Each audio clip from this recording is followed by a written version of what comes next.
Hello everybody and welcome back to this section right here in which we're going to start our post-exploitation. By post-exploitation I mean something that we use in order to gather valuable information on the target system right after we have exploited the target. So in the previous sections we found out how we can scan the target, how we can find out information about the target, how we can attack the target and gain access to that specific target. And right now let's see what we can do once we actually have that access. First thing that we want to actually create right here is a connection with our Windows 10 machine. So what I'm going to do is I'm going to open up the MSF console and simply just create a Meterpreter shell connection with the Windows 10. I'm not going to explain how will I do that. I already have the payload from the previous videos created right here, so you can simply just create the payload with the MSF Venom, transfer it to your target and then run it there as soon as you set up the listener in the MSF console on your Kali Linux machine. Let us set up the listener, so use exploit multi-handler, set the payload to be, in my case, Windows x64 Meterpreter, reverse TCP. If you're attacking once again the 32-bit target, make sure that you have the 32-bit Meterpreter shell, otherwise this will not work. So the 32-bit and 64-bit will work on a 64-bit target, but the 64-bit version of Meterpreter will not work on a 32-bit target, so keep that in mind once you actually create the payload. Transfer it to your target, whether it is a Windows 10, 7, X7, 8 or XP, doesn't really matter as long as the payload is correct. So set lhost to be equal to 192.168.1.7, and now we want to show our options, see if everything is set, and we want to exploit and wait for the target to run the actual payload. So right here I will run the test.exe. We can see right here we got the Meterpreter session 1 opened, and right now we have the access to the target system. Right now let us see what we can do once we have that access. So the first thing that we can run right here in order to see our available options is the help command. So what the help command allows us to do is to see a number of actual commands that we can run in the Meterpreter shell that are already pre-made in this program right here. So we can see there is a lot of them, and they are split into core commands, file system commands, networking commands, system commands, and user interface commands. Oh, and we have a few more, which is webcam commands. Yeah, I forgot about this. So webcam commands, audio output commands, elevate commands, password database commands, and I believe one more, so timestamp commands. Okay, and we're going to take a look at some of them right here. The Meterpreter is rather easy to use. You simply just copy an actual command and you type it in the Meterpreter shell and it will run that specific task. So right here, let us go to the beginning of the help menu, and here we have the core commands. So the core commands are mostly something that you use in order to navigate through different sessions, load some different modules, background a certain session. We use pivoting, migrating the session to a whole nother process, and basically this is something a little bit more advanced, but let me just show you some of the most crucial commands that you need to know from here. So the first command that you need to know is how to close the Meterpreter session. It is closed using the quit command. Now I will not run this command because I don't really want to close the session right now, but if you were to actually type there quit or exit, you would be actually exiting the Meterpreter connection, and therefore right after it you will need to run the listener once again, and the target would need to actually run the test.exe once again. And right now, let me see right here, the crucial commands from the core commands would be the background, and the background command simply doesn't close the actual session, it simply puts it in the background, as it says right here, backgrounding session 1, and you can have an access to it once again. You can simply just check out your active sessions in the background using sessions command, and you will see right here, active sessions. Under the ID, we can see session number 1 is the session with the Windows 10 target. Okay, so in order to actually get back to that session, we will use the sessions command once again with a parameter. So in order to actually enter the Meterpreter shell once again with this target, you can simply just type sessions -i, and after -i we need to specify the ID of that session, and the ID of that session is an actual number below this ID column right here. Okay, so sessions -i and then 1. and you can see that we are back here again in this session with our Windows 10 machine. If you don't want to type background all of the time, you can simply just use BG, and that is a short version of background, and it will perform the same task as the background. So that is also something that you should know. It is useful. Let me go help once again and go up here to the core commands. We have right here the get the session UID. So if you just type this command right here, you can get the session UID, which is not really that useful for us at the moment.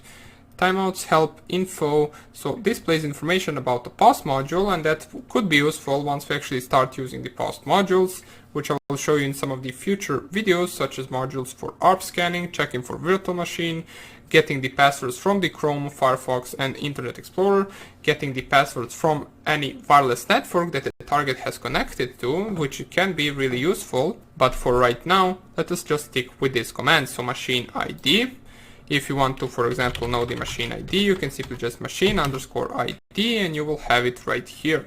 So that is all the information you can gather.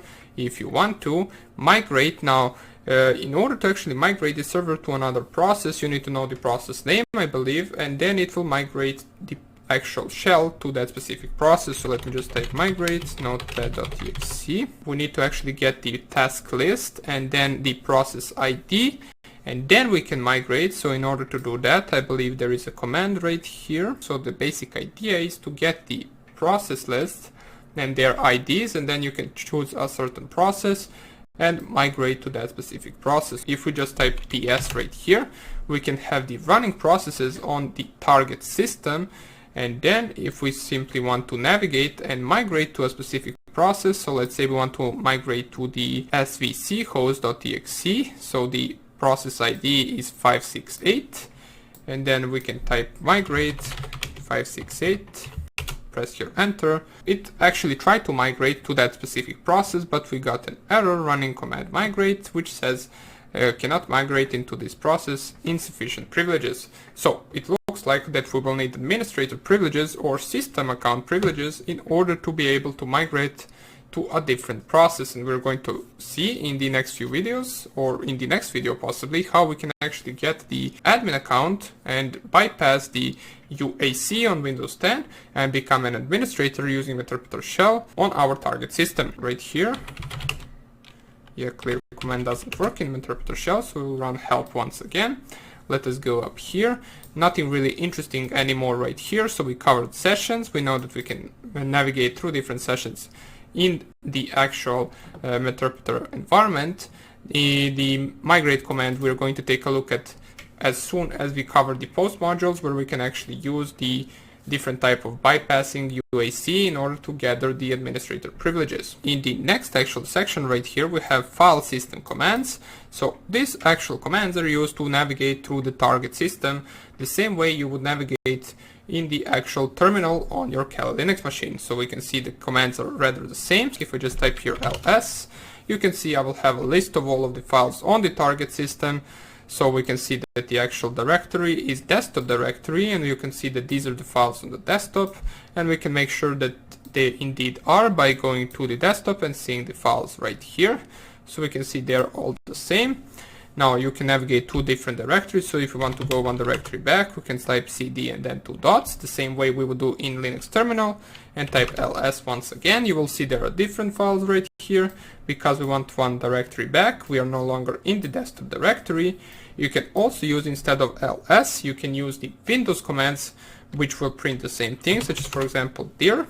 It will print the same thing that the ls command printed out, so it will print out the files in the current directory. You can cat the actual file, so if there is a txt file on the desktop or in any directory on your target machine, you can simply just type cat and then the file name, and it will print out the content of that file. You can copy source to destination. We already know all of these commands. We will not really type them because they go the same way that they do in the Linux terminal. The download a file or directory. So let's say on the desktop directory we have, and we will create a txt file real fast and see whether we can actually download it. Hello world will be the actual content of that file. So save. We want to save it on the desktop. Downloadable file.txt. press here enter. Here is the file, so we can see it says hello world. A little bit mistyped, but doesn't even matter. What we want to do is we want to cd to the desktop, type dir once again. We should be able to see the file right here.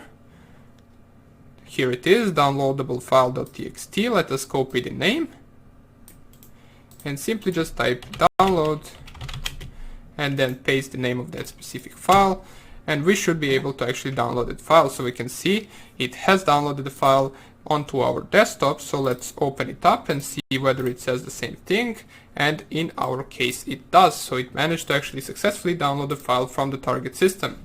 Now, if there is a download option, there is possibly an upload option. Here it is. You can also upload a file or directory. For example, if you have a different type of payload, you have a keylogger that you want to run, you can upload it right here, or you can use the actual Meterpreter shell to upload it to the target system and run different type of file on the target system instead of the Meterpreter shell.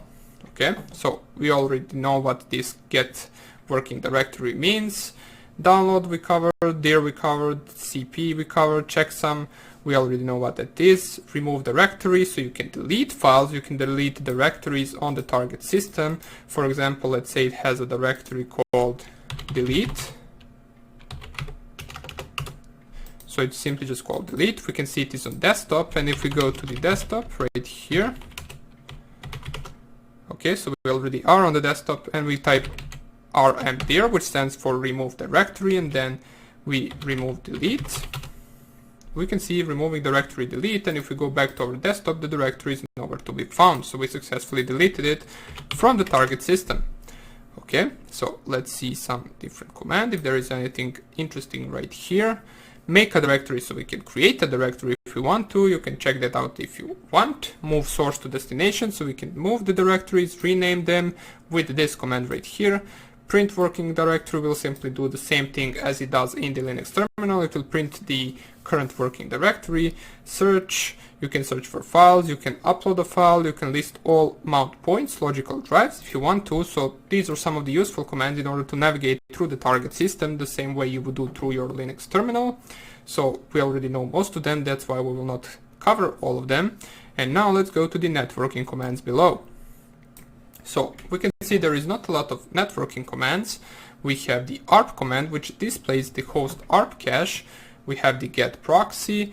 We have the ifconfig and ipconfig, which simply just display the interfaces on the target system. If you simply just type any of these two commands, it will give out the same result. We can see the different interfaces on our Windows 10 machine or on our target machine. Let's see which one is the one that is connected to the internet. So here it is, the interface 9, which is Realtek family controller, is connected to the internet and has the IP address of 192.168.1.6. Okay, if you were to type ipconfig, you would get the same result as before. If you simply just type R command, which is the first command in the networking commands, it will print out the ARP cache of that target system. So these are the ARP tables on our target system, and these are the IP addresses that correspond to these MAC addresses right here, and all of this is stored in our IP table, in our ARP tables on the target machine. So that is also something that can be useful for some future attack if you wanted to, for example, attack the targets on the same network as the target that you have already hacked. You can simply just use some networking commands to find out more about that local area network that they are connected on. Now let me just see right here, netstat, it displays the network connections. If you want to see what type of network connection your target has, you can simply just do that. Forward the local port to a remote service, so we can do that as well using this command. Resolve a set of host names on the target, and route, view and modify the routing table. So if you wanted to change some of the networking settings on the target, you could use these options right here, but we're not going to do that right now because it does require some time, and it does require some knowledge about networking as well. You can, as I said before, display the network connections using netstat, so simply just type netstat right here, and you will have all of the network connections for that specific target right here. Okay, so here are the IP addresses and with which websites or with which programs are they established. You can see most of them are 443, which we know is HTTPS. We also see a connection with our Kali Linux machine, which is over the port 4444. It is an established connection with the program test.exe, which is our MSF payload. Let's go the help command once again, and let's see whether there is anything interesting right here. Well, we are left with the system commands, with the user interface commands, with the webcam commands, audio, elevate, and password database commands. So what we're going to do is we're going to cover that in the next tutorial. For now on, we only covered networking commands, some of the file system commands because we already know most of them, and some of the actual core system commands.